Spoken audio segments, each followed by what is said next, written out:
ఇంకా మేము వెళ్ళటానికి ఇంకొక 20 కిలోమీటర్స్ ఉంది. సో చూపిస్తాను దారిలో.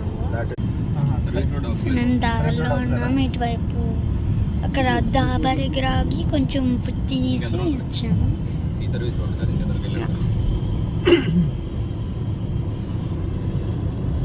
పెద్ద సర్కిల్ లాగా ఉంటుంది అక్కడ లెఫ్ట్ కి.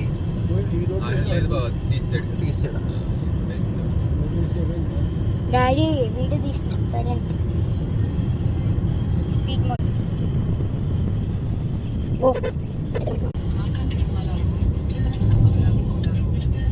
వెనకాల మా మామయ్య అది పెట్టారు, లొకేషన్ పెట్టారు. ఇక్కడ మనం వెళ్ళిపోతున్నాం తొందరగా.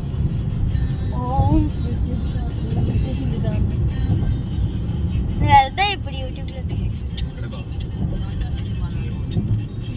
వెళ్తా.